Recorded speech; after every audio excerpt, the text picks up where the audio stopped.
আল্লাহু আকবার, আল্লাহু আকবার। তা আজকে আমাদের আলোচনার বিষয় হচ্ছে সূরা আন-নিসার 20তম পর্ব। আমরা 19তম পর্বে 134 নম্বর আয়াত পর্যন্ত আলোচনা করেছি। আজকে আমরা 135 নম্বর আয়াত থেকে আলোচনা করব। আল্লাহ রাব্বুল আলামিন ইরশাদ করতেছেন 135 নম্বর আয়াতে, আউযু বিল্লাহি মিনাশ শাইতানির রাজীম, বিসমিল্লাহির রহমানির রহিম, ইয়া আইয়ুহাল্লাযীনা আমানু কুনু কওয়ামিনা বিল কিসতি শুহাদা'a লিল্লাহ ওয়ালাউ আলা আনফুসিকুম আওil ওয়ালিদাইনি ওয়াল আকরাবিন إن يكن غنيا أو فقيرا فالله أولى بهما فلا تتبعوا الهوى أن تعدلوا وإن تلبوا أو تعرضوا فإن الله كان بما تعملون خبيرا। এটা একটা উসুল, একটা মূলনীতি। সেই মূলনীতিটা কি? আল্লাহ তাআলা বলতেছেন যে ইয়া আইয়ুহাল্লাযীনা আমানু, হে ঈমানদার সমাজ, কুনু তোমরা হও, কাওয়ামিন দণ্ডায়মান, কিসের জন্য? বিল কিসত ন্যায়ের জন্য, ইনসাফের জন্য, শুহাদা লিল্লাহ আল্লাহর সাক্ষী হিসাবে, আল্লাহর সাক্ষী হিসাবে, আল্লাহর পক্ষ থেকে দৃষ্টান্ত হিসাবে তোমরা দাঁড়াও ন্যায় এবং ইনসাফের পক্ষে। ওয়ালাউ আলা আনফুসিকুম, যদি সেই ন্যায়ের পক্ষে থাকতে গিয়ে নিজের বিরুদ্ধে হয়, তাও তোমরা কিসের পক্ষে থাকবা? ন্যায়ের পক্ষে। আউল ওয়ালিদাইন, যদি পিতা মাতার বিরুদ্ধে যেতে হয় তাহলেও ন্যায়ের পক্ষে। ওয়াল আকরাবিন, অথবা অন্য কোনো নিকট আত্মীয়ের বিরুদ্ধে গেল। ইন ইয়াকুন গানিয়ান আও ফাকিরান, যদি গনি হয় অর্থাৎ ধনী হয় অথবা ফকির হয়, তারপরেও তোমরা থাকবে ন্যায়ের পক্ষে। ফাল্লাহু আউলা বিহিমা, কারণ আল্লাহর অধিকারটা তাদের চেয়েও বেশি। ফালা তাত্তাবিউল হাওয়া আন তা'দিলু, তোমাদের প্রবৃত্তি যেন তোমাদেরকে আদর করা থেকে বিরত না রাখে, অর্থাৎ প্রবৃত্তির অনুসরণ করে তোমরা আদর করা থেকে বিরত থেকো না।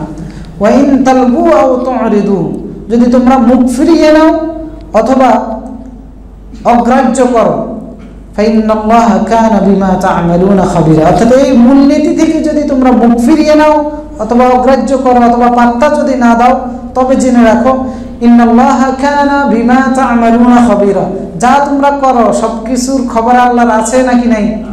সবকিছুর খবর আল্লাহর আছে। তো মূলনীতিটা কি? মূলনীতিটা হচ্ছে ঈমানদার সমাজের প্রতি আল্লাহর আহ্বান যে তোমরা কিসতের জন্য দাঁড়াও, ইনসাফের জন্য দাঁড়াও, আল্লাহর সাক্ষী হিসাবে, আল্লাহর প্রতিনিধি হিসাবে। আল্লাহ আমাদেরকে প্রতিনিধি করে প্রেরণ করেছেন না? ওয়াইদ ক্বালা রাব্বুকা লিল মালাইকাতি ইন্নী জাa'ilun ফিল আরদি খলিফা। তো সুতরাং আল্লাহ বলতেছেন যে আল্লাহর সাক্ষী হিসাবে অথবা সাক্ষী হিসাবে আল্লাহর জন্য ন্যায় এবং ইনসাফের পক্ষে তোমরা দণ্ডায়মান হও। আর সেই ইনসাফটা ওয়ালাউ আলা আনফুসিকুম, যদি তোমাদের নিজেদের বিরুদ্ধেও হয় অথবা পিতা মাতার বিরুদ্ধে যেতে পারে অথবা নিকট কোনো আত্মীয়তার বিরুদ্ধে যেতে পারে অথবা ধনীর বিরুদ্ধে যেতে পারে অথবা গরিবের বিরুদ্ধেও যেতে পারে, তারপরেও থাকতে হবে ইনসাফের পক্ষে। অর্থাৎ আপনি সাক্ষী হিসাবে ইনসাফ প্রতিষ্ঠা করতে হবে।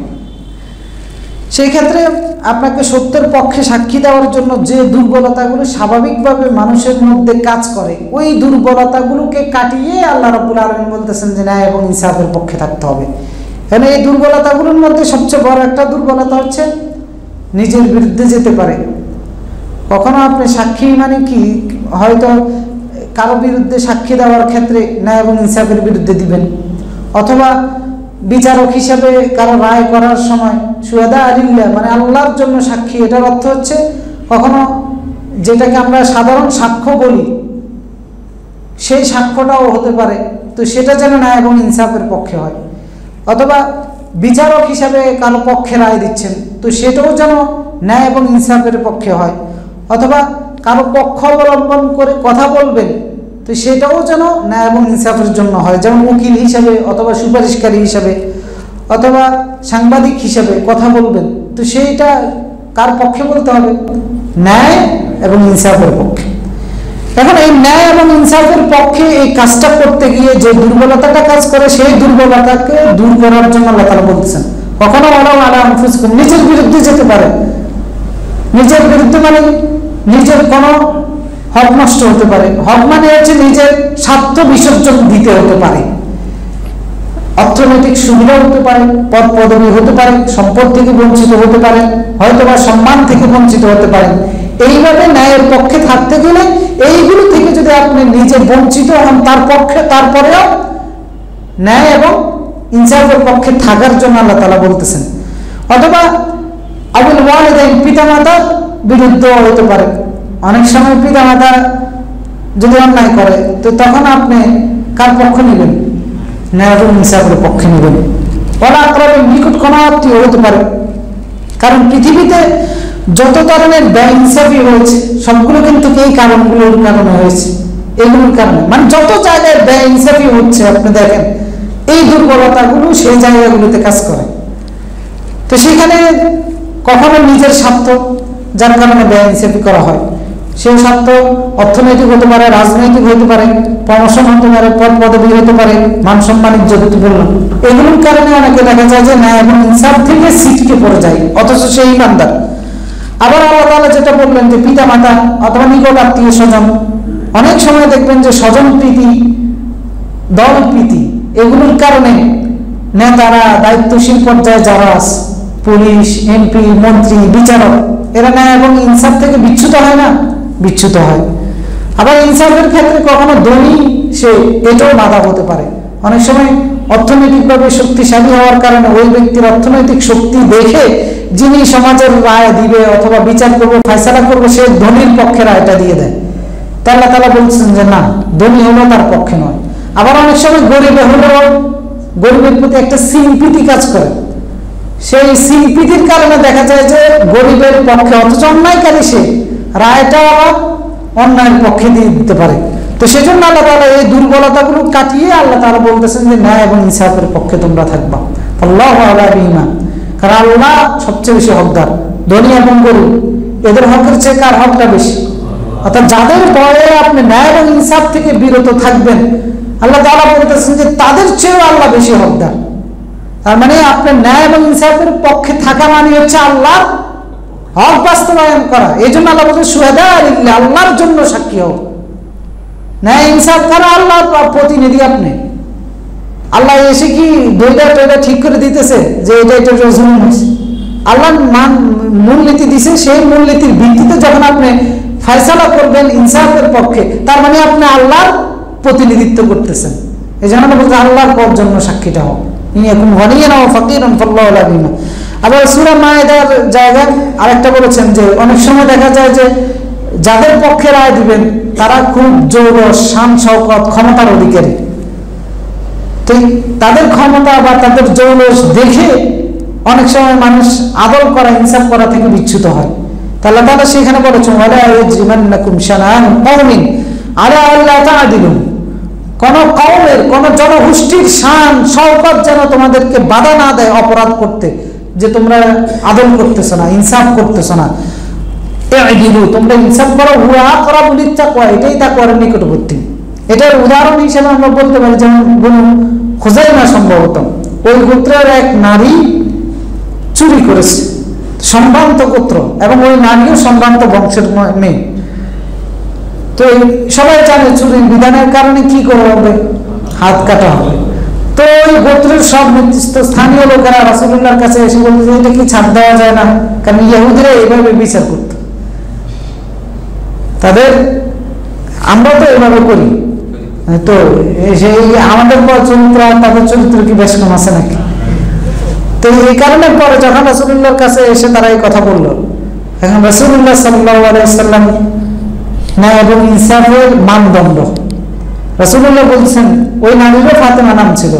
রাসূলুল্লাহ তখন বললেন লাউ আন্না ফাতিমা বিনতে মুহাম্মদ, এটা তো আরেক বেটার কন্যা, আমার কন্যা ফাতেমাও যদি লাসারাকাত লাকাতা'তু ইয়াদাহা, সেও যদি চুরি করতো আমি তার হাত কেটে ফেলতাম। তাতে এটা এই রায়টা কি নিজের বিরুদ্ধে চায়নি? ন্যায় এবং ইনসাফ। রাসূলুল্লাহ বললেন আমি নিজের বিরুদ্ধে হলেও সেই পক্ষে যেতাম। এবং রাসূলুল্লাহর সাহাবীরাও এই মানদণ্ডে উত্তীর্ণ একদল মানুষ ছিলেন। অনেক সময় এক সাহাবী এসে বলতেছে আমি জিনা করছি, রজম করেন। কারণ এই ন্যায়ের পক্ষে থাকতে চাই নিজের বিরুদ্ধে যাওয়া লাগছে। এইভাবে ওনারা ন্যায়ের পক্ষে ছিলেন। আপনি যদি ন্যায়ের পক্ষে না থাকেন, পরবর্তীতে আপনার সন্তান, আপনার প্রতিবেশী, আপনার আত্মীয় অন্যায় করেছে আরেকজনের পক্ষে, ওকালতি করতে গেলেন ওই আত্মীয়ের পক্ষে, আজকে ন্যায়ের পক্ষে থাকেন নাই, ওই বেটা অন্যায় পরের দিন করবে আপনার সাথে। এই দৃষ্টান্তের কোনো অভাব নাই। চতুর্দিকে দেখেন, যে ছেলেটা অন্যায় করতেছে আশ্রয় দিয়েছেন, ওই ছেলেটা পরে বড় হলে অন্যায় করবে আপনার সাথে। এই জন্য আমার মূলনীতি শিখিয়ে দিচ্ছেন যে নিজের বিরুদ্ধে হলেও যেতে হবে, আপনাকে থাকতে হবে কোনটা ন্যায়, কোনটা সঠিক সেটার পক্ষে। নিজের বিরুদ্ধে গেলেও তো তাহলে সেটার জন্য আপনি দুনিয়াতেও কল্যাণ লাভ করবেন, আখিরাতেও কল্যাণ লাভ করবেন। দুনিয়াতে কল্যাণ লাভ করবেন হচ্ছে আপনি আজকে আশ্রয় দেন নাই, ন্যায়ের পক্ষে ছিলেন, হয়তো ক্ষণিকের একটু ক্ষতি হলেও স্থায়ী কল্যাণের দিকে গেলেন। কারণ যাকে আপনি আশ্রয় দেন না সে আর কখনো অন্যায়ের দিকে যাবে না। সেটা আপনার সন্তান হতে পারে, আজকে আশ্রয় না দেওয়ার কারণে সে অন্যায় থেকে বিরত থাকার প্রশিক্ষণ পেয়ে যাবে, পরবর্তীতে আর অন্যায় করবে না, আপনিও ভুক্তভোগী হবেন না। তখন আল্লাহ তাআলা বলতেছেন যে ওয়াইন তালবু, এই আয়াতের শেষ অংশে, যদি তোমরা মুখ ফিরিয়ে নাও,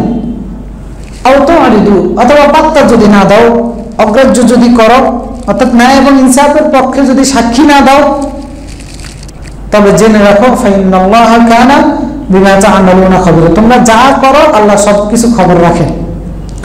তার মানে পাত্তা না দিলে এটার জন্য শাস্তি আছে নাকি নাই? আছে। আল্লাহ তো খবর রাখতেছে, আল্লাহ সেটার জন্য তোমাদেরকে শাস্তি দিবে। কারণ ন্যায় এবং ইনসাফের পক্ষে না থাকা এটা অন্যায়, বড় ধরনের পাপ।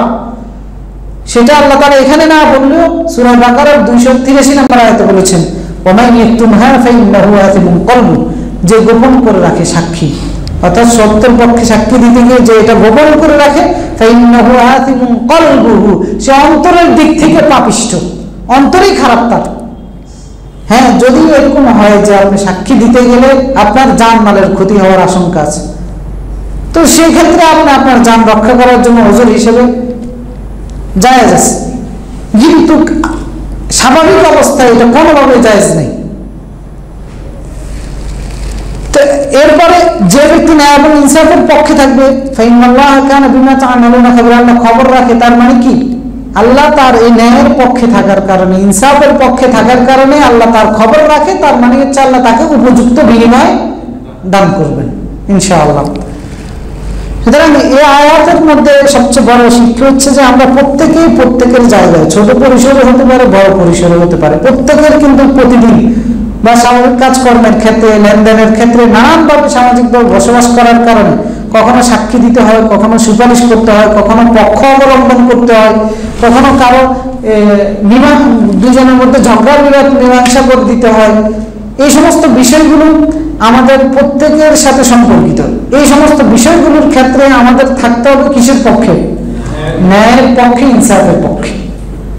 আর যদি না, এখন সেই পক্ষে থাকতে গেলে আমার নিজের বিরুদ্ধে, মানে নিজের অপছন্দ হলেও, নিজের পিতা মাতার বিরুদ্ধে হলেও, নিজের আত্মীয় স্বজনের বিরুদ্ধে হলেও আমাকে ন্যায়ের পক্ষে থাকতে হবে, ইনসাফের পক্ষে থাকতে হবে। এর পরের আয়াত 136 নম্বর আয়াত। এই আয়াত এসে আল্লাহ রাব্বুল আলামিন ঈমানদারদেরকে নির্দেশ দিচ্ছেন। কিসের নির্দেশ? ইয়া আইয়ুহাল্লাযীনা আমানু আমিনু বিল্লাহি ওয়া রাসূলিহি ওয়াল কিতাবিল্লাযী নাযালা আলা রাসূলিহি ওয়াল কিতাবিল্লাযী আনজালা মিন ক্বাবল ওয়া মান ইয়াকফুর বিল্লাহি ওয়া মালাইকাতিহি ওয়া কুতুবিহি ওয়া রুসুলিহি ওয়াল ইয়াউমিল আখির ফাকাদ দাল্লা দালালান বাঈদা। ঈমানদারদেরকে আল্লাহ তাআলা নির্দেশ দিচ্ছেন। ঈমানদারদেরকে বলতেছেন ইয়া আইয়ুহাল্লাযীনা আমানু, হে ঈমানদার সমাজ, অর্থাৎ ঈমানদারদেরকে সম্বোধিত করে আল্লাহ তাআলার দ্বিতীয় নির্দেশনা যে হে ঈমানদার সমাজ, আমিনু, তোমরা ঈমান আনো। আমি বলতে পারেন যে আমরা তো ঈমানদারে, আমাদেরকে কেন আবার ঈমান আনতে বলতেছে? আল্লাহ বলতেছেন ইয়া আইয়ুহাল্লাযীনা আমানু আমিনু বিল্লাহি ওয়া রাসূলিহি, হে ঈমানদার সমাজ, তোমরাই আল্লাহর প্রতি, রাসূলের প্রতি, ওয়াল কিতাব, এবং আল্লাহর কিতাবের প্রতি, আল্লাযী নাযালা আলা রাসূলিহি, যে কিতাব আল্লাহ নাযিল করেছেন তার রাসূলগণের উপর, ওয়াল কিতাব আল্লাযী আনজালা মিন ক্বাবল, এবং ইতিপূর্বে যে কিতাব নাযিল করা হয়েছে ওই কিতাবের উপর, ওয়া মান ইয়াকফুর বিল্লাহি ওয়া মালাইকাতিহি, যে কুফরি করবে আল্লাহর সাথে, ফেরেশতাদের সাথে, অর্থাৎ অস্বীকার করবে আল্লাহকে অথবা ফেরেশতাদেরকে, ওয়া কুতুবিহি, এবং যেই কিতাবগুলো তিনি নাযিল করেছেন সেইগুলোকে, ওয়া রুসুলিহি, এবং তার রাসূলদেরকে, ওয়াল ইয়াউমিল আখির, এবং আখিরাতকে, ফাকাদ দাল্লা দালালান বাঈদা, সে পথভ্রষ্ট হয়ে বিভ্রান্ত হয়ে অনেক দূরে চলে গেছে। মানে বিভ্রান্তির পথে সে অনেক দূর অতিক্রম করে ফেলেছে। তো ঈমানদারদেরকে প্রথম বলতেছে ইয়া আইয়ুহাল্লাযীনা আমানু, তোমরা ঈমান আনো।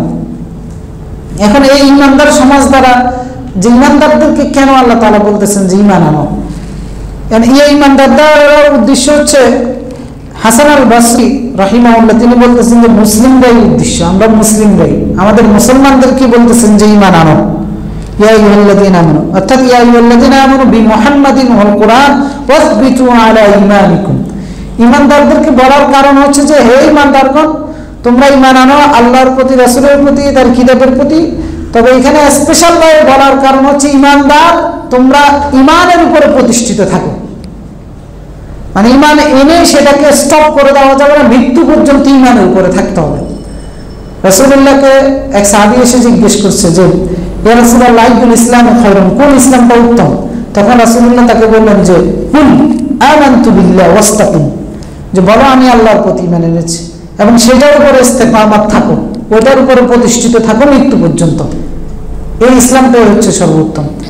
হাসানুল বসরি রাহিমাহুল্লাহ বলতেছেন যে এখানে মুসলিমদের উদ্দেশ্য, তার মানে মুসলিমদের উদ্দেশ্য মুসলিমদেরকে বলতেছে মানে ঈমানের মাত্রাটা বাড়ানোর জন্য, কারণ যেহেতু ঈমান বাড়ে এবং কমে, যারা ঈমান বাড়ানোর ব্যবস্থা করার জন্য ঈমানদারদেরকে নির্দেশ দিচ্ছেন।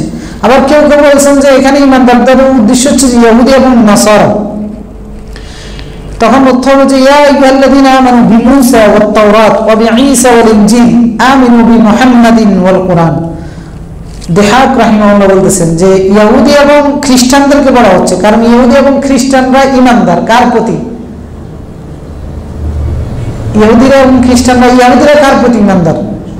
আল্লাহর প্রতি ঈমানদার। তার পাশাপাশি নবী হিসেবে মুসা আলাইহিস সালামের প্রতি ঈমানদার। মুসা আলাইহিস সালাম আল্লাহর নবী কিনা?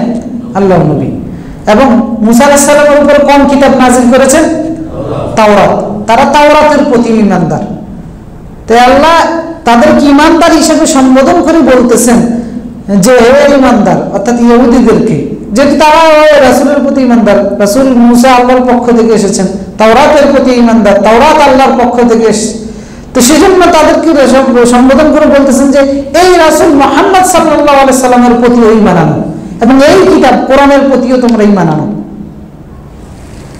আবার কেউ কেউ বলেছেন যে মুনাফিকদেরকে উদ্দেশ্য, কারণ মুনাফিকদের ঈমান দুদুল্যমান, এদিকে ওদিকে দুদুল্যমান, একবার ঈমানের দিকে, আবার পরের আয়াতগুলো মুনাফিকদেরকে নিয়ে আলোচনা করা হয়েছে, যার কারণে এখানে এই আয়াত দ্বারা এটাই বেশি উদ্দেশ্য যে মুনাফিকদেরকে আবার স্পেশাল ভাবে বলতেছে। মুনাফিকরা নিজেদেরকে ঈমানদার দাবি করে, তো সেই জন্য মুনাফিকদেরকে বলতেছে যে ইয়া আইয়ুহাল্লাযীনা আমানু, হে ঈমানদার সমাজ, ঈমান আনো প্রকাশ্যে এবং অপ্রকাশ্যে।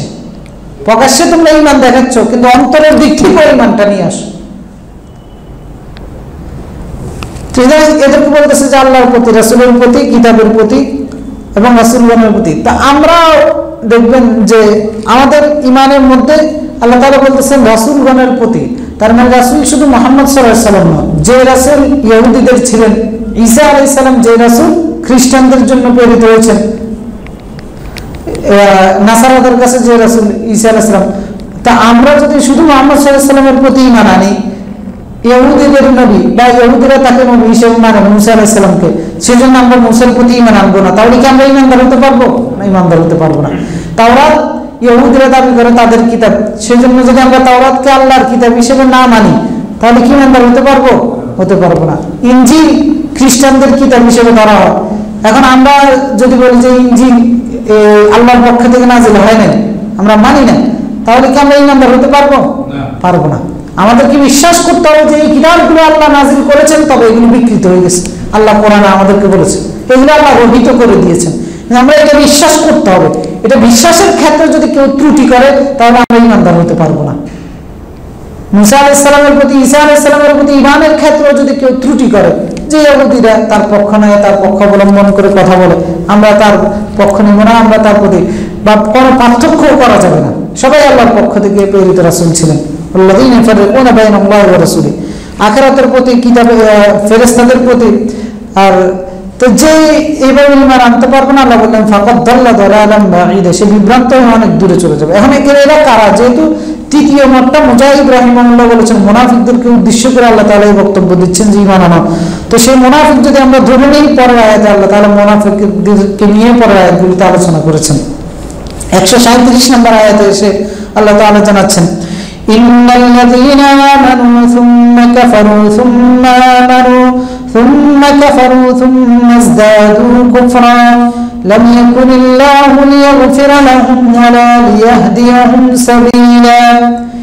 ইন্নাল্লাযীনা আমানু, নিশ্চয় যারা ঈমান এনেছে, সুম্মা কাফারু অথবা কুফরিতে লিপ্ত হয়েছে, সুম্মা আমানু আবার ঈমান এনেছে, সুম্মা কাফারু আবার কুফরি করেছে, সুম্মা ইজদাদু কুফরা অথবা কুফরের মাত্রাটা বাড়িয়ে দিয়েছে, লাম ইয়াকুনিল্লাহু লিয়াগফিরা লাহুম, আল্লাহ এদেরকে কখনোই ক্ষমা করবেন না, ওয়ালা লিয়াহদিয়াহুম সাবিলা, হেদায়েতের রাস্তাও এদেরকে দেখাবেন না। তা যারা ঈমান আনে আবার কুফরি করে, আবার ঈমান আনে আবার কুফরি করে, এটা কাদের অবস্থা? মুনাফিকদের অবস্থা।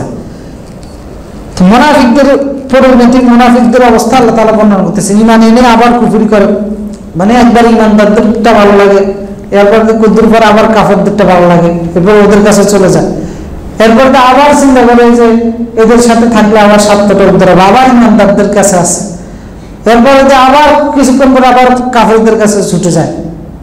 তো ঈমানদার হয়ে কেউ যদি কুফরি করে, আবার ঈমান আনে, আবার যদি কুফরি করে, এবং কুফরির মাত্রাটা যদি বাড়ে, তাহলে আল্লাহ বলতেছেন যে আল্লাহ ক্ষমাও করবেন না, হেদায়েতের রাস্তাও দেখাবেন না। এখানে মাত্রা বাড়ার দুটো অর্থ, একটা হচ্ছে যে সে কুফরির পরিমাণটা বাড়িয়ে দিয়েছে, অথবা সুম্মা ইজদাদু মানে হচ্ছে কুফরি করতে করতে মরে গেছে, সুম্মা মাতু আলা কুফর, অর্থাৎ মারা গিয়েছে কুফরির উপর।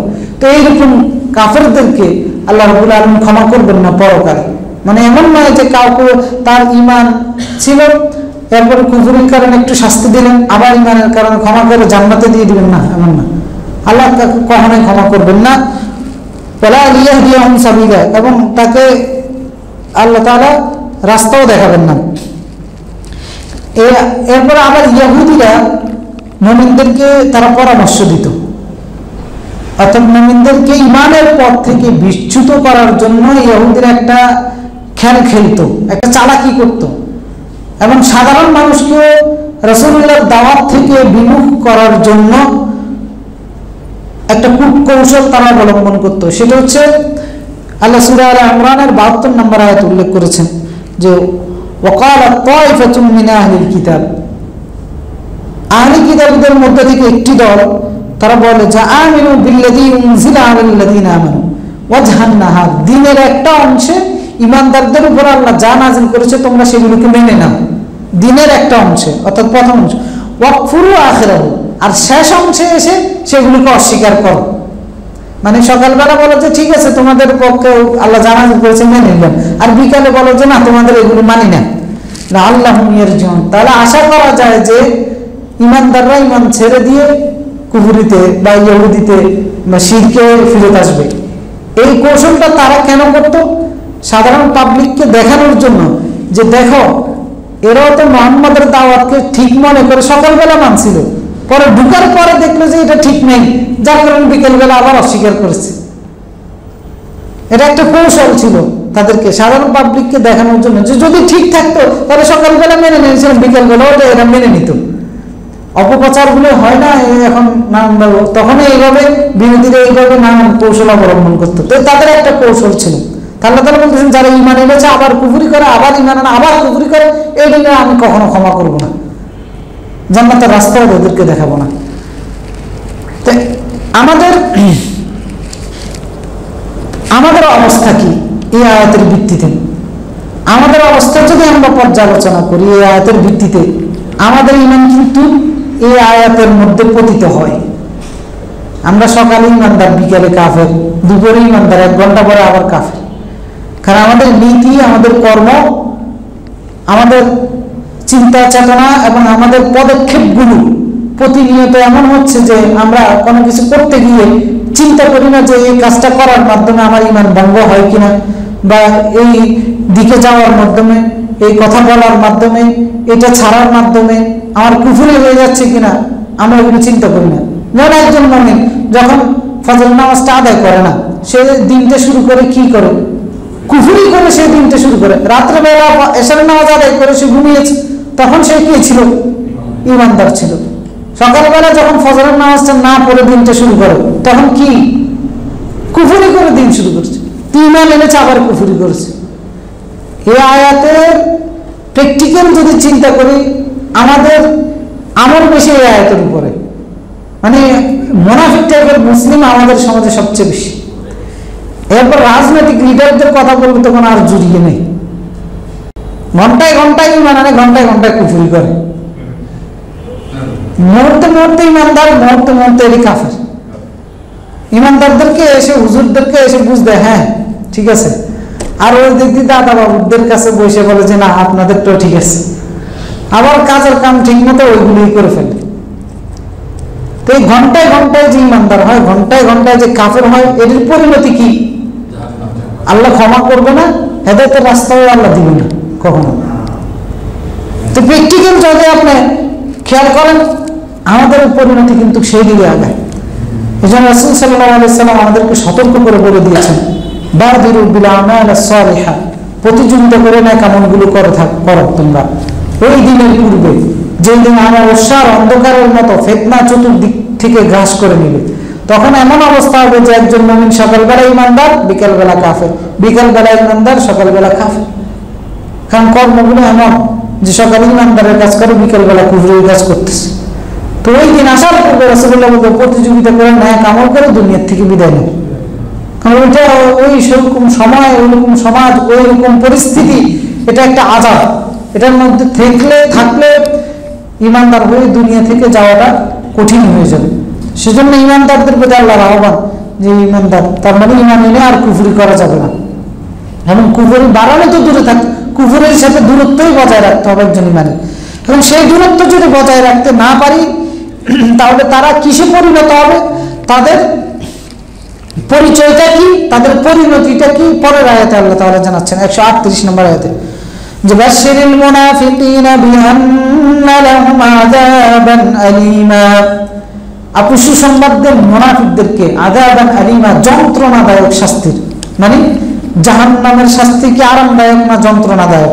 যন্ত্রণাদায়ক শাস্তির সুসংবাদ তাদেরকে দেন।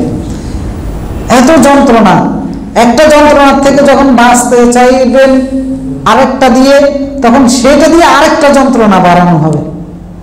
আগুনের মধ্যে পড়তেছেন, এরপরে পছন্দ করেন না, বলবেন যে পানি খাবো, এবার পানি দিবে, সেটার মাধ্যমে আরেকটা যন্ত্রণা বাড়বে। এইভাবে শুধু শাস্তি, লা ইয়াযুকুনা বারদান ওয়ালা শারাবা ইল্লা হামিমা ওয়া গাসসাকা জাযাউ উইফাকা,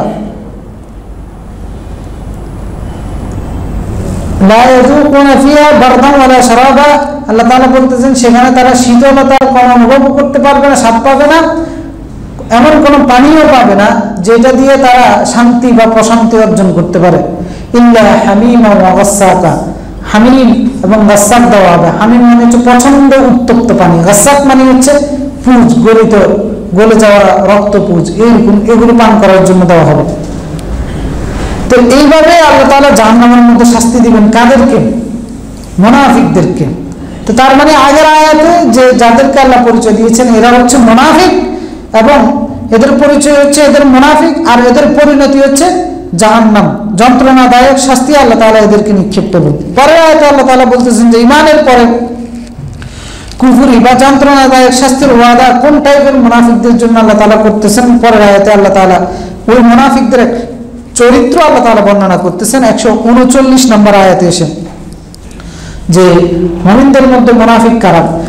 الذين يتخذون الكافرين أولياء من دون المؤمنين أيبتغون عندهم العزة فإن العزة لله جميعا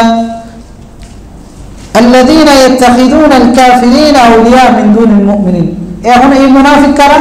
এই মুনাফিক হচ্ছে তারা যারা ঈমানদারদেরকে বাদ দিয়ে, মুমিনদেরকে বাদ দিয়ে কাফেরদেরকে আউলিয়া হিসাবে, বন্ধু হিসাবে, অভিভাবক হিসাবে গ্রহণ করে।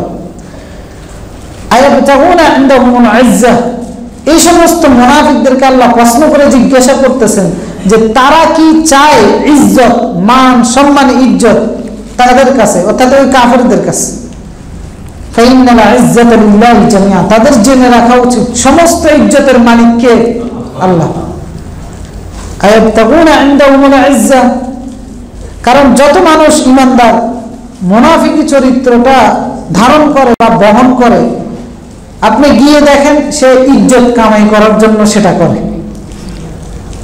তাহলে তারা বলতেছেন ইজ্জত তাদের কাছে, ইজ্জত কামাই করার জন্য মুনাফিকি করতেছ, ইজ্জতের মালিক কে? আল্লাহ। তার মানে ইজ্জত কোন জায়গায় খুঁজতেছ? ভুল জায়গায় খুঁজতেছ।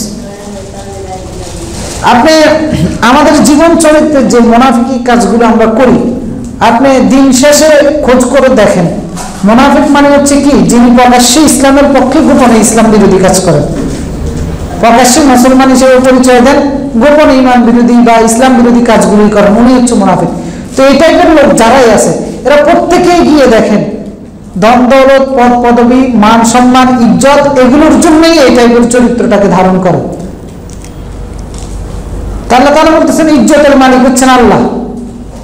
কাফেরদের সাথে আঘাত করে তোমরা ইজ্জত খুঁজতেছ, ইজ্জত কপালে জুটবে না, কারণ ইজ্জতের মালিক হচ্ছেন রব্বুল আলামিন। কারণ এটা মদিনাতে এই সমস্যাটা হয়েছিল। এই সমস্যাটা কি ছিল? কারণ মদিনার মুনাফিক যারা ছিল, এরা সকালবেলা থাকতো মুমিনদের সাথে, কিছুক্ষণ পরে যাইতো আবার কাফেরদের কাছে। এদের ভয় থাকতো যে কাফেররা যদি আবার হাত ছাড়া হয়ে যায়, কাফেররা যদি মুসলমানের উপর বিজয় হয়ে যায়, তখন আমাদের কি পরিণতি হবে বা আমাদের সামাজিক মর্যাদার কি পরিণতি হবে। এই জন্য আবার এখান থেকে ভয় থাকে যে ইমানদারদের সাথে যদি ভালো সম্পর্ক না রাখি, তাহলে যদি কাফেরদেরকে পরাজিত করে, তখন আমাদের কি পরিণতি হবে। তো এগুলোর কারণে আল্লাহ তাআলা বলতেছেন জাল্লাযীনা ইয়াত্তাখিযুনাল কাফিরিন, যারা কাফেরদেরকে আউলিয়া হিসেবে গ্রহণ করে, মুমিনদেরকে বাদ দিয়ে, এরাই হচ্ছে সেই মুনাফিকগুলো। তো এই চরিত্রটা কি, এই আয়াতের আমলটা যদি আমরা আমাদের বাস্তবিক জীবনে পর্যালোচনা করি, এই চরিত্র কি আমাদের মতো মুসলমানদের মধ্যে নাই? আছে, অনেক বেশি আছে।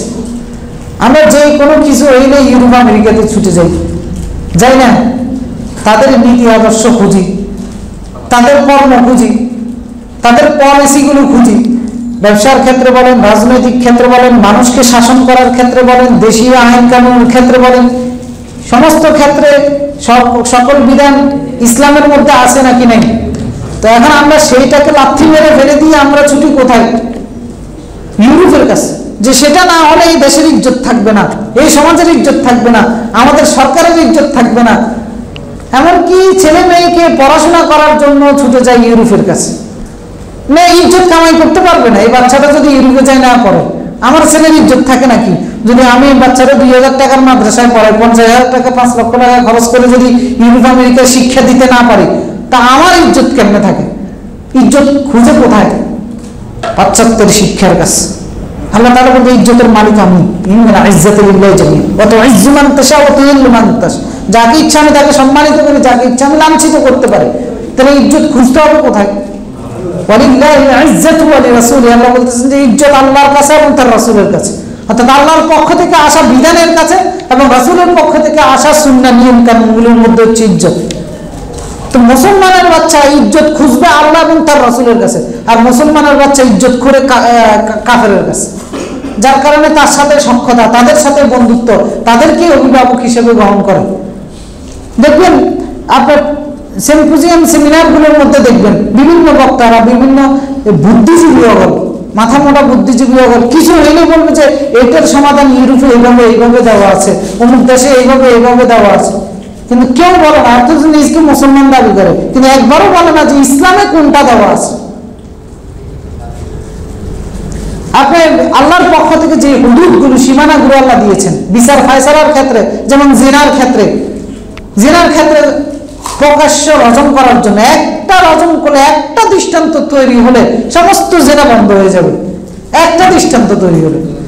কিন্তু না, এরা মনে করে যে ইউরোপের কাছে ইজ্জত থাকবে না। যেমন আফগানিস্তানের ব্যাপারে প্রচারণা চলতেছে না, যে মানবতার ইজ্জত নষ্ট করে দিচ্ছে রজম করে। মানে আল্লাহর বিধানে থাকলে নাকি ইজ্জত থাকে না।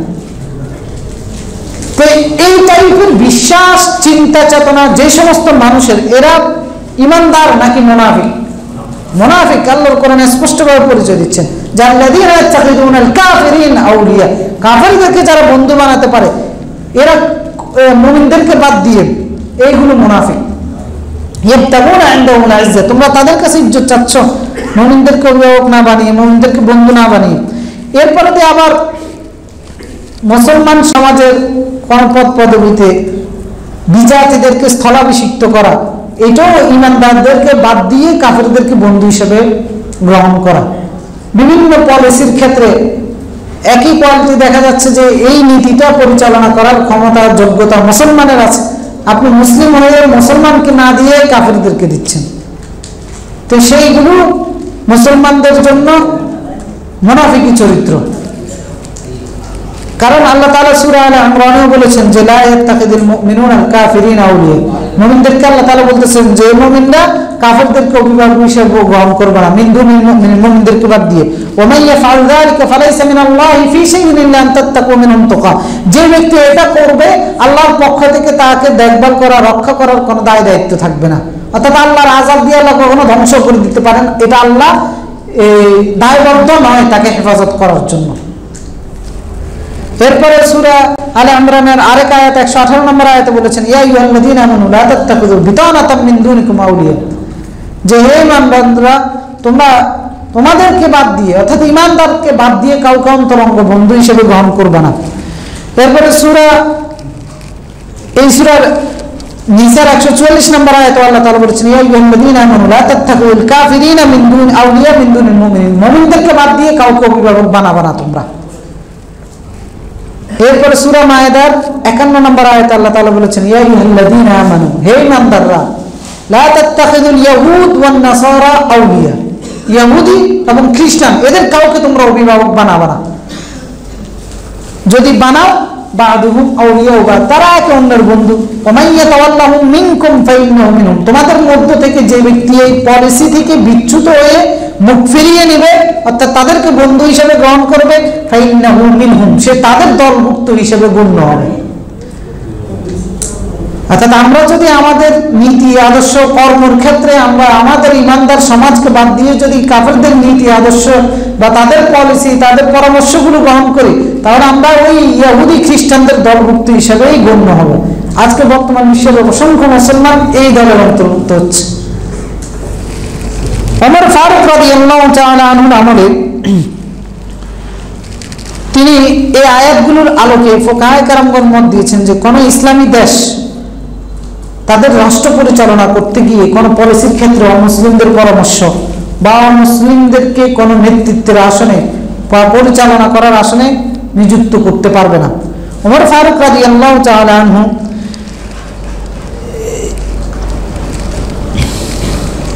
আবু মুসা আল-আশআরী রাদিয়াল্লাহু তাআলা আনহুকে যেখানে তিনি শাসক হিসেবে নিযুক্ত করেছিলেন, তো তিনি সেখানে গিয়েছিলেন, রাষ্ট্রপ্রধান হিসেবে পরিদর্শনে গিয়েছেন। তো যাওয়ার পরে ওমর ফারুক রাদিয়াল্লাহু তাআলা আনহু মসজিদে প্রবেশ করেছেন এবং আবু মুসা আল-আশআরী রাদিয়াল্লাহু তাআলা আনহুকে বলতেছেন যে লেখো, অর্থাৎ কিছু নির্দেশনা তিনি দিচ্ছেন, সেগুলো লেখার জন্য বললেন এবং জিজ্ঞেস করলেন যে তোমার লেখকটা কোথায়, তোমার পার্সোনাল সেক্রেটারিটা কোথায়, তাকে ডেকে নিয়ে আসো। তখন তিনি বললেন যে সে তো মসজিদে প্রবেশ করতে পারবে না। তোমার ফারুক জিজ্ঞেস করলেন যে সে কি অপবিত্র নাকি, যে মসজিদে আসতে পারবে না কেন? তখন বললো যে ইন্নাহু নাসরানী, যে সে তো খ্রিস্টান। তখন ওমর ফারুক রাদিয়াল্লাহু তাআলা তাকে ধমক দিলেন, ধমক দিয়ে বললেন যে লা তুদনিহিম ক্বাদ আকসাহুমুল্লাহ, লা তুদনিহিম ক্বাদ আকসাহুমুল্লাহ, তুমি তাদেরকে কাছে টেনে নিও না যাদেরকে আল্লাহ রাব্বুল আলামিন দূরে ঠেলে দিয়েছেন। ইহুদি খ্রিস্টান এগুলো না আল্লাহ দূরে ঠেলে দিয়েছেন, তুমি কেন তাদেরকে কাছে টেনে নিচ্ছ? আমরা মুসলিমরা আমাদের দেশ পরিচালনা করতে গিয়ে কিন্তু ওই ইহুদি খ্রিস্টানদেরকে ডেকে নিয়ে আসছি। আর ওমর ফারুক ধমক দিয়ে তাকে বললেন যে আল্লাহ যাদেরকে দূরে ঠেলে দিয়েছেন কাছে তুমি তাদেরকে কেন ডেকে নিয়ে এসছো? এরপর আরো বলেছেন ওয়ালা তুকরিম ক্বাদ আহানাহুমুল্লাহ, তাদেরকে কেন সম্মান দিচ্ছ যাদেরকে আল্লাহ লাঞ্ছিত করেছেন। এরপরে বলেছেন ওয়ালা তা'মানহুম ক্বাদ খাওয়ানাহুমুল্লাহ, তুমি তাদেরকে কেন বিশ্বাসযোগ্য বা নিরাপদ মনে করতেছো যাদেরকে আল্লাহ বিশ্বাসঘাতক হিসেবে সাব্যস্ত করেছেন। আজকে তারা হয়ে গেছে আমাদের কাছে বন্ধু, তারা হয়ে যাচ্ছে আমাদের কাছে নির্ভরযোগ্য, নিরাপদ। যাদেরকে আল্লাহ বলতেছেন এগুলো বেঈমান, এগুলো বিশ্বাসঘাতক। আর ওই আল্লাহর নীতি না মানার কারণে প্রতিটা পদে পদে মুসলমান দলিত হচ্ছে, নির্যাতিত হচ্ছে, প্রতারিত হচ্ছে। কারণ বিশ্বাসঘাতকগুলোর কাছে গিয়ে বসে থাকে কিছু হইলে। আমেরিকার মতো বিশ্বাসঘাতকের কাছে, ব্রিটেনের মতো বিশ্বাসঘাতকের কাছে গিয়ে বসে থাকে, পশ্চিমাদের কাছে গিয়ে বসে থাকে মুসলিম শাসকগুলো, তাদের পা নিয়ম করে। তো পরিণতি কি হচ্ছে? আল্লাহর, কারণ উদ্দেশ্য হচ্ছে ইজ্জত কামাই করা। যে আমেরিকার দালালি না করলে, ইউরোপের দালালি না করলে আমার ক্ষমতার ইজ্জত চলে যাবে, আমার সম্মানের ইজ্জত চলে যাবে। আল্লাহ তাআলা বলতে তাদের কাছে ইজ্জত চাচ্ছ, ইন্নাল ইজ্জাতা লিল্লাহি জামিআ, সমস্ত ইজ্জতের মালিক হচ্ছেন আল্লাহ রাব্বুল আলামিন। এই আয়াতে অনেক বড় একটা শিক্ষা আমাদের প্রত্যেকটা ব্যক্তির জন্য রয়েছে। আপনি আপনার প্রতিদিনের কর্মের ক্ষেত্রে, প্রতিদিনের সিদ্ধান্তের ক্ষেত্রে, সেটা শিক্ষা হতে পারে, অর্থনীতি হতে পারে, আপনার সমাজ পরিচালনার নীতি হতে পারে, লেনদেনের কোনো বিষয় হতে পারে, যে কোনো ক্ষেত্রে আপনাকে ফলো করতে হবে ইসলামের নীতি। আপনাকে ফলো করতে হবে ইসলামের নীতি। আর ইসলাম বাদ দিয়ে, মুমিনদের নীতি বাদ দিয়ে আর যত নীতি আছে সবগুলোকে লাথি মেরে ফেলে দিতে হবে। কারোর সাথে সখ্যতা করলে সেটা মুমিনদের সাথেই করতে হবে, ইমানদার সমাজের সাথেই থাকতে হবে।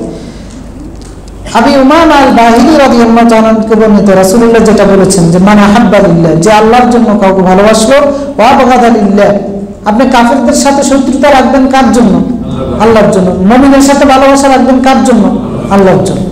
আল্লাহ তাআলা বলেছেন, আল্লাহ রাসূল বলতেন মান আহাব্বা লিল্লাহ, যে আল্লাহর জন্য কারোর সাথে ভালোবাসা রাখলো, যে আল্লাহর জন্য কারোর সাথে বিদ্বেষ রাখলো, আল্লাহর জন্য কাউকে দেওয়া থেকে বিরত থাকলো, আল্লাহর জন্য কাউকে দান করলো, অর্থাৎ আল্লাহর জন্যই কাউকে দিল, আল্লাহর জন্যই কাউকে দেয় নাই, ফাকাদ ইস্তাকমালাল ঈমান, সেই ঈমানটাকে পূর্ণ করে নিল। তো কাজেই মুমিন হিসেবে এটা আমাদের ঈমানের দায়িত্ব যে মুমিনদের সাথে আমাদের সখ্যতা করা, কাফেরদের থেকে আমাদের দূরত্ব বজায় রাখা, সেটা যে কোনো ক্ষেত্রে হতে পারে। 140 নম্বর আয়াতে এসে আল্লাহ রাব্বুল আলামিন মুনাফিকদের ক্ষেত্রে, তাদের সাথে উঠবস চলাফেরার ক্ষেত্রে, বা যে যারা আল্লাহর কোরআন এবং রাসূলুল্লাহর সুন্নাহ নিয়ে ঠাট্টা তামাশা করে, তাদের ক্ষেত্রে কোন নীতি পলিসি আমরা গ্রহণ করব, 140 নম্বর আয়াতে এসে আল্লাহ তাআলা সেটা আমাদেরকে জানাচ্ছেন যে ওয়াকাদ নাযালা আলাইকুম ফিল কিতাব, অবশ্যই আল্লাহ তাআলা তোমাদের উপর নাযিল করে দিয়েছেন কিতাবের মধ্যে একটা বিধান, একটা পলিসি। সেটা হচ্ছে কি, আন ইযা সামি'তুম আয়াতিল্লাহি ইউকফারু বিহা, যদি তোমরা শুনো যে আল্লাহর আয়াতকে নিয়ে কুফরি করা হচ্ছে, আল্লাহর আয়াতের সাথে কুফরি করা হচ্ছে, ওয়াইস্তাহজাউ বিহা, অথবা আল্লাহর আয়াতের সাথে ঠাট্টা করা হচ্ছে, তামাশা করা হচ্ছে, তুচ্ছ তাচ্ছিল্য করা হচ্ছে, ফালা তাকউদু মাহুম, যারা এটা করে তোমরা তাদের সাথে উঠবস করবে না, হাত্তা ইয়াহুদু ফি হাদিসিন গায়রিহি, যতক্ষণ পর্যন্ত না তারা এটা বাদ দিয়ে অন্য দিকে যায়, অর্থাৎ অন্য টপিকের দিকে চলে যায় অথবা অন্য কোন বিষয়ের দিকে চলে না যায়, ততক্ষণ পর্যন্ত তোমরা তাদের সাথে বসবে না। ইন্নাকুম ইযাল মিথলুহুম, যদি তোমরা তাদের সাথে এটা না করো, যদি বসে যাও, আল্লাহর আয়াত নিয়ে ঠাট্টা করা হচ্ছে, কুফরি করা হচ্ছে, যদি তোমরাও তাদের সাথে মিলেমিশে বসে যাও, তবে ইযাল মিথলুহুম, তখন তোমরাও তাদের মতো হিসেবে গণ্য হবে। ইন্নাল্লাহা জামিউল মুনাফিকিন ওয়াল কাফিরিন ফি জাহান্নাম জামিআ, মুমিন তো আল্লাহর আয়াত নিয়ে ঠাট্টা করতে পারে না, তামাশা করতে পারে না, পারে কে? কাফের করতে পারে। আর সেইটা সহ্য করতে পারে যে সেটা হচ্ছে মুনাফিক, ওটা ইমানদার নয়। তো এই জন্য আল্লাহ বলতেছেন ইন্নাল্লাহা জামিউল মুনাফিকিন ওয়াল কাফিরিন ফি জাহান্নাম জামিআ, এই মুনাফিককে এবং কাফের সবগুলোর আল্লাহ একত্রিত করবেন কোথায়? জাহান্নামে। কারণ এটা মুমিনের পক্ষে সম্ভব নয়। আল্লাহর আয়াতের সাথে কুফরি করা হচ্ছে আর তার শরীর জ্বলে উঠতেছে না, সে মেনে নিচ্ছে। আল্লাহর আয়াতের সাথে বিদ্রুপ করা হচ্ছে আর একজন মুমিন চুপ করে সেখানে বসে থাকতে পারে, এটা সম্ভব নয়। আল্লাহ বলতেছে উঠে চলে আসবে সেখানে, ইমানদারের পক্ষে এটা সম্ভব নয় বসে থাকা। কারণ মুনাফিকরা বসতো, মুনাফিকরা এখন মুসলিমগুলো ইহুদিদের মজলিসে বসতো মদিনাতে। তো ইহুদিরা সেখানে নবীকে নিয়ে, আল্লাহ রাসূলকে নিয়ে, আল্লাহর বিধিবিধানকে নিয়ে, আল্লাহর বিভিন্ন হুকুম আহকামকে নিয়ে ঠাট্টা তামাশা করতো, আর মুনাফিকগুলো সেখানে বসে থাকতো ইহুদিদের মদিনার মজলিসে। তো আল্লাহ তাআলা তাদের চরিত্রগুলোকে নিয়েই কোরআনের আয়াত নাযিল করেছে, যেমনটা না করার জন্য। এটা আল্লাহ তাআলা সূরা আনআমের মধ্যে বলেছেন, ওয়াইদা রাআইতাল্লাযীনা ইয়াখুদুনা ফি আয়াতিনা ফাআরিদ আনহুম হাত্তা ইয়াখুদু ফি হাদিসিন গায়রি। যখন তোমরা দেখবা যে তারা আমার আয়াত নিয়ে ঠাট্টা তামাশা করতেছে, ফাআরিদ আনহুম, তোমরা তাদেরকে এড়িয়ে চলো, হাত্তা ইয়াখুদু ফি হাদিসিন গায়রি, যতক্ষণ না তারা এটা স্টপ করে দিয়ে অন্যদিকে না চলে যায়। ওয়াইম্মা ইনসিয়ান্নাকা শাইতান, যদি এটা না করো শয়তান তোমাদেরকে ভুলিয়ে দিবে, অর্থাৎ ভুলিয়ে দিবে যে আল্লাহর আয়াত নিয়ে ঠাট্টা তামাশা করলে সেটা সহ্য করার কথা তোমাদেরকে ভুলিয়ে দিবে। ওয়ালা তাকুল বা'দা যিকরা মা'আল কওমিজ যালিমিন, অথবা এই জালেমদের সাথে তোমরা বসবা না। তো এই টাইপের মুনাফিক এখন অনেক বেশি পরিমাণে আছে, অনেক বেশি পরিমাণে আছে। এই যে মুনাফিকের চরিত্রগুলো আল্লাহ তাআলা কোরআনে এই আয়াতগুলিতে আলোচনা করেছেন, এইগুলো মানে আমাদের সমাজে অহরহ আছে। আল্লাহর আয়াতকে তামাশা করে কত বড় বড় হুজুররাও বসে থাকে। আল্লাহর আয়াত নিয়ে তামাশা মানে হচ্ছে আল্লাহর বিধিবিধানকে নিয়ে তুচ্ছ তাচ্ছিল্য করা, সেটা সহ্য করা হয়। এরপরে সাধারণ মানুষ তো সহ্য করে। মুনাফিক টাইপের অনেক লোক দেখবেন যে আল্লাহর বিধিবিধানের কে নিয়ে, এই বিধিবিধানগুলোর মধ্যে যেমন মনে করেন যে একাধিক বিয়ে জায়েজ নাকি না জায়েজ, জায়েজ কেন এটা নিয়ে ঠাট্টা তামাশা করে না, কেন জায়েজ করছে ইসলাম, এই করছে সেই করছে। আবার তাদের সাথে সুর মিলায় আরো কিছু মুসলমান আছে না যে ঠিক হয়, তো এইগুলো কি মুসলমান? বিধান কার? আল্লাহ। তো আল্লাহর বিধানের সাথে এটা ঠাট্টা তামাশা করতেছে, বলতেছে যে এটা ঠিক নয়, এটা জুলুম হয়ে গেছে বা এটা। এরপরে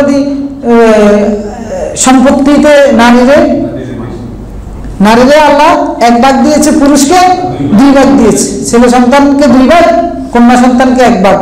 তো নারীবাদীগুলো এবং তাদের সাথে সুর মিলায় এইরকম মুনাফিক টাইপের অনেকগুলো আছে না, নাস্তিকগুলো আছে, এরা তো আল্লাহর এই বিধিবিধানগুলোকে নিয়ে ঠাট্টা তামাশা করে। এরপর রজমের বিধান, রজমের বিধান হচ্ছে জেনা করলে তারে প্রকাশ্যে হত্যা করো, এটা নিয়ে ঠাট্টা করে না, তামাশা করে না, বলে না এটা বর্বর, আরো কতভাবে কত রকমের ব্যাখ্যা তারা দেয়। তো কিছু মুসলমান এটা খুব সহ্য করে, কিন্তু কোন মুমিন যদি ঈমান থাকে তার অন্তরে, সে সহ্য করতে পারবে না এগুলো। তাদের সাথে সুর মেলানো তো দূরে থাকে, সে সেখানে বসবেও না। যদি বসেন, আমরা প্র্যাকটিক্যাল উদাহরণগুলো বোঝার জন্য নিয়ে আসি, নাহলে এগুলো তাফসীরের মধ্যে উদাহরণগুলো নাই, বাংলাদেশের কথা কোনো উল্লেখ নাই, অমুক নাস্তিক তমুক নাস্তিকের কথা কোনো উল্লেখ নাই, কিন্তু এগুলো বোঝানোর জন্য বলতে হয়, বিদায় প্র্যাকটিক্যাল ভাবে বোঝানোর জন্যই এগুলো প্রায় সময় বলি। কিন্তু এগুলোর সাথে তাফসীরের সম্পর্ক আছে, সেটা হচ্ছে যে আমাদের চরিত্রের সাথে মিলানো। কিন্তু এমনি তাফসীরের মধ্যে এগুলো বর্ণনা আসে নাই, বা অমুক ব্যক্তি এগুলো, কিন্তু আমরা প্র্যাকটিক্যাল ভাবে বোঝানোর জন্য এগুলো উল্লেখ করি। তো এইভাবে যারা, এরপরে দিয়ে আপনারা দেখবেন টকশো, টেলিভিশনের টকশোগুলোর মধ্যে বুদ্ধিজীবীরাই তো এই সমস্ত বিষয়গুলো, তো সেই টকশো আপনি শুনতে পারবেন না। আল্লাহ তাআলা বলছেন যে তোমরা সেখানে বসবা না, আপনি টেলিভিশনের পর্দায় বসে তাদের যুক্তিগুলো শুনতেছেন। এই আয়াতের আলোকে কি বোঝা যায়, শোনা যাবে? আল্লাহ বলতেছেন উঠে যেতে হবে সেখান থেকে, যতক্ষণ পর্যন্ত অন্য টপিকে যায়। সেখানে বসবা না, তাদের সাথে বসবা না। যদি বসো, ইন্নাকুম ইদাম মিসলুহুম, তোমরা তাদের মধ্যে গণ্য হবা। এখন এই আয়াতটা তাদের মধ্যে গণ্য হওয়ার, যদি আপনি বাধ্য হয়ে বসছেন এবং তাদের এই কথাগুলোর সাথে আপনি একমত নয়, সম্পূর্ণ আপনি দ্বিমত, আপনার শরীর জ্বলে উঠতেছে, সেক্ষেত্রে আপনি হয়তো গুনাহ থেকে বেঁচে যাবেন। কিন্তু যদি আপনি একমত হয়ে যান বা তাদের যুক্তিগুলোর কাছে পরাজিত হয়ে মেনে নেন, তাহলে আপনি তাদের মধ্যে, অর্থাৎ তারা তো এটা অবাধ্যতা করতেছে, পাপ কাজ করতেছে, তার মানে তাদের মতো পাপকারী হিসেবে আপনি গণ্য হবেন, অথবা তারা যে শাস্তির উপযুক্ত হচ্ছে সেই শাস্তির উপযুক্ত হিসেবে আপনি গণ্য হবেন। ইন্নাকুম ইদাম মিসলুহুম, তাহলে তোমরাও তাদের মধ্যে গণ্য হবা, অর্থাৎ পরিণতির দিক থেকে এবং পাপের দিক থেকে তোমরা তাদের মধ্যে গণ্য হবা। তারা যে পাপটা করতেছে ওই পাপের অপরাধী তোমরাও হবা, এবং এই পাপের শাস্তি তারা যেটা পাবে সেটাও তোমরা পাবা। ইন্নাকুম ইদাম মিসলুহুম। আল্লাহ তাআলা বলতেছেন ইন্নাল্লাহা জামিউল মুনাফিকিনা ফি জাহান্নামা জামিয়া, এই মুনাফিকগুলোকে আল্লাহ রাব্বুল আলামিন কোথায় একত্রিত করবেন? জাহান্নামের মধ্যে একত্রিত করবেন। এই কাফের মুনাফিক দুইটাকে আল্লাহ তাআলা জাহান্নামের মধ্যে একত্রিত করবেন। পরে আয়াতে মুনাফিকদের চরিত্রটা কেমন, সেটা মুনাফিকরা এটা কেন করে থাকে আল্লাহ তাআলা সেটা জানান দিচ্ছেন। 141 নম্বর আয়াতে আল্লাহ তাআলা বলছেন আল্লাযীনা ইয়াতারাব্বাসুনা বিকুম, এই মুনাফিক হচ্ছে তারা যারা তোমাদেরকে নিয়ে অপেক্ষায় থাকে, প্রত্যাশা করে থাকে, যে ফাইন কানা লাকুম ফাতহুম মিনাল্লাহ, যদি তোমাদের জন্য আল্লাহর পক্ষ থেকে কোনো বিজয় আসে, ক্বালু আলাম নাকুম মাআকুম, তখন তারা তোমাদেরকে বলবে যে আমরা তো তোমাদের সাথেই ছিলাম। ওয়া ইন কানা লিল কাফিরিনা নাসিব, যদি বিজয়ের পাল্লাটা কাফিরদের দিকে যায়, ভারী হয়, ক্বালু আলাম নাস্তাহওয়িজ আলাইকুম ওয়া নামনাকুম মিনাল মুমিনিন, যে আমরা কি তোমাদের উপরে শক্তিবান ছিলাম না, ওয়া নামনাকুম মিনাল মুমিনিন, আমরা কি মুমিনদেরকে তোমাদের উপর চড়াও হওয়া থেকে বিরত রাখিনি? মানে কাফিরদেরকে তখনই কথা বলবে। আল্লাহু ইয়াহকুম বাইনাহুম ইয়াওমাল কিয়ামা, আল্লাহ কিয়ামতের দিন ফয়সালা করবেন। ওয়ালা ইয়াজআলাল্লাহু লিল কাফিরিনা আলাল মুমিনিনা সাবিলা, মুমিনদের জন্য, মুমিনদের উপর আল্লাহ কাফিরদের জন্য কোনো রাস্তা রাখেননি, কোনো সুযোগ রাখেননি। তো এটা মদিনার মুনাফিকগুলোর এই চরিত্র ছিল, তারা অপেক্ষায় থাকতো যে কোন দিকে সুযোগ সুবিধার পাল্লাটা ভারী হয়, সেই দিকে গিয়ে আমরা সুর মিলাব। তো এইরকম মানুষ আমাদের সমাজে নাই? হ্যাঁ, অনেক বেশি আছে। কোন দিকে পাল্লাটা, কোন দিকে গড়ায় পানি একটু দেখি, এরপর তার দলে গিয়ে যোগ দিব। আল্লাহ তাআলা বলছেন মুনাফিকদের আল্লাযীনা তারাব্বাসুনা বিকুম, তারা তোমাদেরকে নিয়ে প্রতীক্ষায় থাকে। ফাইন কানা লাকুম ফাতহুম মিনাল্লাহ, যদি আল্লাহর পক্ষ থেকে তোমাদের প্রতি কোনো বিজয় আসে, তখন তারা এসে বলবে আলাম নাকুম মাআকুম, আমরা তো তোমাদের সাথেই ছিলাম। তার মানে তোমরা বিজয় অর্জন করে যে সুযোগ সুবিধা পাচ্ছ, সেটার ভাগীদার আমরাও। আর যখন ওয়াইন কানা লিল কাফিরিনা নাসিব, কাফিরদের পক্ষে যায় নসিবটা, অংশটা, মানে বিজয়টা অথবা সাফল্যটা, তখন কাফিরদেরকে বলে যে আমরা কি সক্ষম ছিলাম না, অর্থাৎ আমরা কি তোমাদের উপর শক্তিশালী ছিলাম না, মানে বুঝায় যে আমরা তো তোমাদের উপর শক্তিবান ছিলাম, কিন্তু আমরা ইচ্ছা করেই না মুমিনদেরকে বাধা দিয়েছি তোমাদের উপর চড়াও না হতে, তোমাদেরকে রক্ষা করার জন্য না মুমিনদের সাথে গেছি। আল্লাহ তাআলা বলতে আল্লাহ ফয়সালা করবেন, কারণ আল্লাহ এদের মনের খবর জানেন কিয়ামতের দিন। ওয়ালা ইয়াজআলাল্লাহু লিল কাফিরিনা আলাল মুমিনিনা সাবিলা, মুমিনদের উপর কাফিরদের জন্য কোনো রাস্তা আল্লাহ তাআলা রাখেন নাই। কোন রাস্তা বলতে এটার দ্বারা কি উদ্দেশ্য, কয়েকটা অভিমত পাওয়া যায়। যে ওয়ালা ইয়াজআলাল্লাহু লিল কাফিরিনা আলাল মুমিনিনা সাবিলা, যে আল্লাহ তাআলা কিয়ামতের দিন মুমিনদের উপর কাফিরদের জন্য কোনো রাস্তা রাখেন নাই। অর্থাৎ কিয়ামতের দিন মুমিনদের বিরুদ্ধে কোনো সাক্ষী দিয়ে অথবা মুমিনদেরকে পরাজিত করে অথবা মুমিনদেরকে সুযোগ সুবিধা থেকে বঞ্চিত করার কোনো সুযোগ আল্লাহ তাআলা কাফিরদের জন্য রাখেন নাই। দুনিয়াতে হয়তো কাফেররা মুমিনদেরকে বিভিন্ন ক্ষেত্রে বঞ্চিত করতেছে, কিন্তু এই সুযোগ কি কিয়ামতের ময়দানে কাফেররা পাবে? পাবে না। কেউ বলেছেন যে এটাই হচ্ছে উদ্দেশ্য, যে মুমিনদের জন্য আল্লাহ কোনো রাস্তা, কাফেরদের জন্য কোনো সুযোগ আল্লাহ তাআলা রাখেন নাই। আবার কেউ কেউ বলেছেন যে মুমিনদের বিরুদ্ধে কাফেরদের জন্য কোনো সুযোগ রাখেন নাই, মানে হচ্ছে দুনিয়াবি ক্ষেত্রে, দুনিয়াবি বিজয়ের ক্ষেত্র অথবা ইসলামী রাষ্ট্রের উপর চড়াও হওয়ার কোনো সুযোগ আল্লাহ তাআলা কাফেরদের জন্য রাখেন নাই। যদি এই কথা বলি, আমরা এই মতটা ধরি, তাহলে কি আসলে কি এটা দেখা যায় ইসলামী রাষ্ট্রের উপর অনেক চড়াও হচ্ছে না কাফেররা? আল্লাহ কিন্তু রাখে নাই। এটার জবাব যিনি ব্যাখ্যাটা দিয়েছেন উনি বলেছেন যে আল্লাহ কিন্তু রাখে নাই, মুনাফিক টাইপের মুসলমানগুলো সেই সুযোগ করে দিলে সেটা তো আল্লাহর দোষ না। আল্লাহ বলেছে ঈমানদারদের জন্য রাখে নাই, কিন্তু মুনাফিকরা সেই সুযোগ করে দিয়েছে। মুনাফিক টাইপের মুসলমান দিয়ে এই রাষ্ট্র ভরপুর, তো এখন এই রাষ্ট্রে তো কাফের চওড়া হবে। কারণ আল্লাহ তাআলা সূরা মায়দার মধ্যে আল্লাহ তাআলা বলেছেন যে তোমরা যারা ঈমানদারদেরকে বাদ দিয়ে কাফেরদেরকে বন্ধু হিসেবে গ্রহণ করো, তোমরা কি চাও আতুরিদুনা আন তাজআলু লিল্লাহি আলাইকুম সুলতানাম মুবিনা, আতুরিদুন তোমরা কি চাও আন তাজআলু লিল্লাহি আলাইকুম আল্লাহর পক্ষ থেকে যে তিনি তোমাদের জন্য বানিয়ে দিবেন সুলতানাম মুবিনা, কোন শক্তি ক্ষমতা তোমাদের উপর চড়াও করে দিবেন মুনাফিকি নীতির কারণে। অর্থাৎ মুমিনদেরকে বাদ দিয়ে কাফেরদেরকে তোমরা বন্ধু হিসেবে নিচ্ছ, তোমরা কি এটা চাও যে কাফেরদেরকে আল্লাহ তাআলা তোমাদের উপর চড়াও করে দিবেন? ইমানদারকে বলতেছেন যে ইমানদারকে বন্ধু হিসেবে বানাও, কাফেরদেরকে কেন অভিভাবক বানাচ্ছ? তোমরা কি চাও কাফেরদেরকে আল্লাহ তোমাদের উপর চড়াও করে দেয়? তো ওই আয়াতের অর্থ ধরে নিলে বোঝা যাচ্ছে যে না, আল্লাহ এই সুযোগ রাখেন নাই মুমিনদের উপর কাফেররা চড়াও হবে, কিন্তু সুযোগটা কে করে দিচ্ছে? মুনাফিকরা করে দিচ্ছে। কারণ ওই রাষ্ট্রের মানুষ, শাসক টাসক সব মুনাফিক। এখন এই কারণে ওই রাষ্ট্রের উপরে, আফগানিস্তানের উপরে আমেরিকা চড়াও হয়েছে।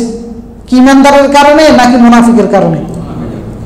ওখানে শাসক গোষ্ঠীগুলো মুনাফিক ছিল বিধায় তো আমেরিকা সেখানে এসে চড়াও হতে পেরেছে। তার মানে আল্লাহ আসলেই কিন্তু মুমিনদের উপরে চড়াও হওয়ার মতো ইসলামী রাষ্ট্রের উপরে কোনো সুযোগ রাখেন নাই কাফেরদের জন্য। কিন্তু কাফেররা যদি, মুনাফিকরা যদি সেই সুযোগ করে দেয়, তাহলে আল্লাহ তো মানুষকে স্বাধীন করে দিয়েছে, আল্লাহ সেখানে বাধা দেবেন না।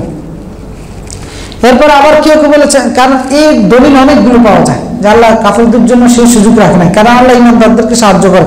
আল্লাহ তাআলা সূরা গাফিরের 51 নম্বর আয়াতে বলেছেন, ইন্না লানানসুরু রুসুলানা ওয়াল্লাযীনা আমানু ফিল হায়াতিদ দুনিয়া, আমি সাহায্য করব আমার রাসূলদেরকে, ওয়াল্লাযীনা আমানু, যারা ঈমানদার তাদেরকে কোথায়, ফিল হায়াতিদ দুনিয়া, দুনিয়ার জীবনে। তা আল্লাহ যাদেরকে সাহায্য করে এদের উপর কি কাফের চড়াও হতে পারে? হতে পারে না। আল্লাহ বলতেছেন দুনিয়াতে আল্লাহ এই সাহায্যটা করবেন রাসূলদেরকে, তার মানে মুনাফিকরাই সেই সুযোগটা করে দিচ্ছে। ওয়া কানা হাক্কান আলাইনা নাসরুল মুমিনিন, আল্লাহ তাআলা বলতেছেন যে আমার উপর দায়িত্ব হচ্ছে ঈমানদারদেরকে সাহায্য করা। এরপরে যে আল্লাহ তাআলা সূরা নূরের মধ্যে বলেছেন, ওয়াদাল্লাহুল্লাযীনা আমানু মিনকুম ওয়া আমিলুস সালিহাত, তোমরা আল্লাহ ওয়াদা দিচ্ছেন যাদের ঈমান আছে এবং যাদের আমল ঠিক আছে, নেক আমল করে, লা ইস্তাখলিফান্নাহুম ফিল আরদ, জমিনের ক্ষমতা আল্লাহ তাদেরকেই দিবেন। তো তার মানে ঈমানের দুর্বলতা থাকলে আপনি সেটা পাবেন না, সে ক্ষমতাও আপনি পাবেন না। কিন্তু ঈমানের দুর্বলতার কারণে কাফের আপনার উপর, আমার উপর চড়াও হতে পারে। যদি পূর্ণ ঈমানদার হতে পারি, আল্লাহ ঈমানদারের উপরে এই সুযোগ রাখেন নাই, কাফের আমার উপরে চড়া হবে।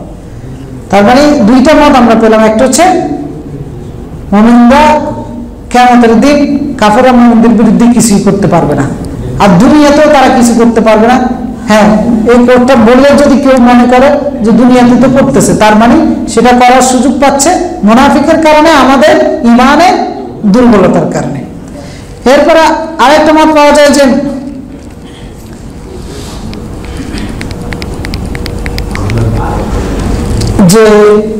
কাফেররা মুমিনদের উপরে কোনোভাবেই চড়াও হতে পারবে না। হ্যাঁ, তবে চড়াও যেটা হয় সেটা ঈমানদারদের বা মুমিনদের হাতের কামাই। যারাল ফাসাদু ফিল বাররি ওয়াল বাহরি বিমা কাসাবাত আইদিন নাস, যত বিপর্যয় আসে সেটা মানুষের হাতের কামাই হিসেবে। ওয়া মা আসাবাকুম মিন মুসিবাতিন ফাবিমা কাসাবাত আইদিকুম, যে মুসিবত তোমাদের উপরে এসেছে সেটা তোমাদের হাতের কামাই হিসেবে। যেমন মনে করুন উহুদের ময়দানে আল্লাহ প্রাথমিক যুদ্ধের প্রাথমিক অবস্থায় কাদেরকে বিজয় দিয়েছেন? মুমিনদেরকে, মুসলিমদেরকে। শেষে গিয়ে মুমিনরা পরাজিত হয়েছে, কারণটা কি?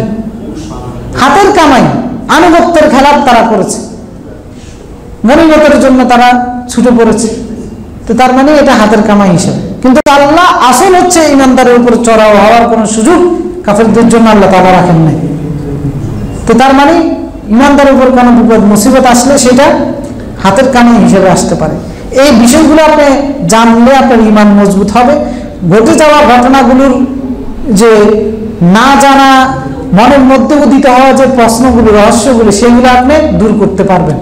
যেমন ফিলিস্তিনের বিষয়ে আমরা, তাদের উপর মুসিবত আসছে, আল্লাহ এটার কারণে তাদেরকে ক্ষমা করে দিবেন, এটার কারণে যারা শাহাদাত বরণ করতে পরকালে মর্যাদা দিবেন। কিন্তু এই মুসিবতের জন্য এটা কি আল্লাহ ইচ্ছা করে তাদেরকে দিছে?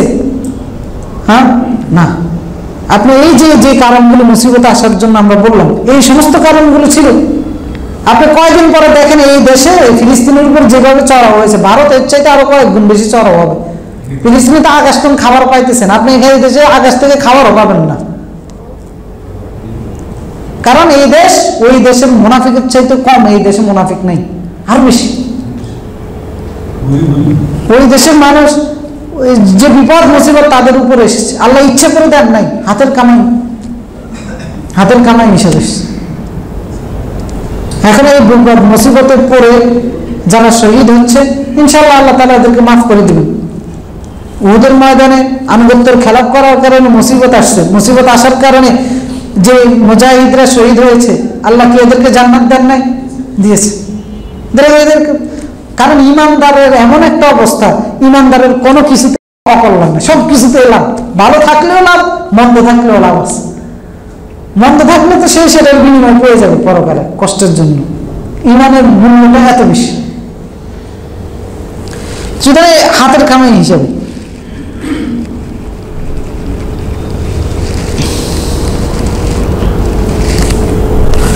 তো সুতরাং এই যে আয়াতটা আমরা 141 নম্বর আয়াত, এখানে আমরা যে জিনিসটা শিখলাম সেটা হচ্ছে যে মুনাফিকদের চরিত্র আমরা বুঝতে পারলাম যে মুনাফিকরা বাইনা হাউলা, একবার এদিকে দুদুল্যমান থাকে, একবার ওইদিকে দুদুল্যমান থাকে। আর এই টাইপের মুনাফিকের চরিত্র আমাদের মধ্যে অনেক বেশি। যারা ইমানদার হিসাবে আমাকে আপোষহীন নীতিতে চলতে হবে এবং ভয় ভীতিমুক্ত হিসেবে চলতে হবে। ইজ্জত মান সম্মান ইমানের উপরে থাকতে গিয়ে যদি পাই সেটাই আমার ইজ্জত। আর যদি ইমানের উপরে থাকতে গিয়ে আমি কোনো কিছু থেকে বঞ্চিত হই, আর সেই ক্ষেত্রে মনে করা যাবে না যে আমার ইজ্জত লুণ্ঠিত হয়েছে, বরং বুঝতে হবে যে আমার ইজ্জত আরো বেড়েছে। কার কাছে বেড়েছে? ইন্নাল ইজ্জাতা লিল্লাহ, কারণ সমস্ত ইজ্জতের মালিক আল্লাহ এবং তার রাসূল। আমি আল্লাহর পথে থাকতে গিয়ে এটা থেকে বঞ্চিত হয়েছি। বাহ্যিক দৃষ্টিকোণ থেকে যদিও মনে হচ্ছে যে ইজ্জত আমার কমে গেছে, সেইটা বাহ্যিক দৃষ্টিকোণ বা দুনিয়াবী দৃষ্টিকোণ, কিন্তু আখিরাতের ময়দানে আল্লাহ আমাকে ইজ্জত দিবেন সমস্ত প্রজন্মের সামনে, যে আল্লাহর জন্য সে এই ত্যাগটা করেছে। আর এখানে হয়তো কয়েক প্রজন্মের কাছে আপনি বিভ্রান্তিকর একটা মেসেজ দিতে পারেন যে ইজ্জত লুণ্ঠিত হয়েছে। সুতরাং যে কোনো অবস্থাতেই হোক ইমানদার হিসেবে ইমানের পথে আমাদেরকে থাকতে হবে। আর এই যে মুনাফিকগুলোর যে চরিত্র আমরা সমাজের চতুর্পাশে দেখতেছি, এইগুলো মুনাফিকি চরিত্র, এগুলো থেকে আমাদেরকে দূরে থাকতে হবে। আর আল্লাহ তাআলা কিয়ামতের দিন ফয়সালা করবেন যে কে ইমানদার ছিল, কে মুনাফিক ছিল। এবং আর একটা মেসেজ হচ্ছে যে মুমিনদের উপরে কাফেররা কোনোভাবে চড়াও হতে পারে না, এটা উসুল, এটা আমাদেরকে মেনে নিতে হবে। যদি চড়াও হয় তাহলে সেইখানে কোনো কারণ থাকতে পারে, সেই কারণটা আমাদেরকে বের করে নিতে হবে। সেই কারণটা হচ্ছে হয় ওই সমাজে মুনাফিকে ভরপুর, না হয় ওই সমাজের মানুষের ইমানের মধ্যে দুর্বলতা দেখা দিয়েছে, না হয় ওই সমাজের মানুষের হাতের কামাই হিসেবে এরকম বিপদ আসে। অথবা এমন হতে পারে যে আল্লাহ তাআলা এই বিপদটা দেওয়ার মাধ্যমে ছোট নিয়ামত থেকে বঞ্চিত করে আরো তাদেরকে বড় নিয়ামতে আল্লাহ তাআলা স্থলাভিষিক্ত করবেন, সেটা হচ্ছে জান্নাত। তো যে 141 নম্বর আয়াত পর্যন্ত আলোচনা করেছি, 142 আরো কিছু আয়াত আছে, সেগুলো মুনাফিকদেরকে নিয়ে আলোচনা। ইনশাআল্লাহ আমরা সেই আলোচনাগুলো আগামী পর্বে আলোচনা করব। আজকের আলোচনা আমরা 141 নম্বর আয়াত পর্যন্ত রাখি। তো এই আয়াতে যেগুলো আলোচনা করেছি এগুলো কিন্তু আমাদের জীবন ঘনিষ্ঠ। স্বাভাবিকভাবেই এই সমস্ত বিষয়গুলো আমাদের জীবনে চলতে গিয়ে, চলাফেরা করতে গিয়ে, সামাজিকভাবে হোক, রাষ্ট্রীয়ভাবে হোক, বসবাস করতে গিয়ে এগুলো আমাদের ঘটে যাওয়া ঘটনা এবং এগুলোর সাথে আমরা প্রতিনিয়ত মোকাবেলা করতেছি, এগুলোকে সম্মুখীন হচ্ছি, এই সমস্ত বিষয়গুলোতে। এই সমস্ত এই কোরআনের এই আয়াতগুলোকে সামনে রেখে আমাদের সামনের পথ চলাটাকে নির্ধারণ করতে হবে এবং আমাদেরকে ওইভাবে চলতে হবে। আল্লাহ তাআলা আমাদের সকলকে সেই তৌফিক এবং যোগ্যতা দান করেন। এখানে যে এইটুকু সময় আমরা ব্যয় করেছি, এইটুকু সময় আল্লাহ তাআলা আমাদেরকে সর্বোত্তম বিনিময় দান করুন এবং এখানে যে জ্ঞানটা আমরা শুনেছি এটা যেন বাস্তবিকভাবে আমরা আমল করতে পারি, সেই তৌফিক আল্লাহ তাআলা আমাদের সকলকে দান করুন। সুবহানাকাল্লাহুম্মা ওয়া বিহামদিকা আশহাদু আল্লা ইলাহা ইল্লা আনতা আস্তাগফিরুকা ওয়া আতুবু ইলাইক। জাযাকুমুল্লাহু খাইরান।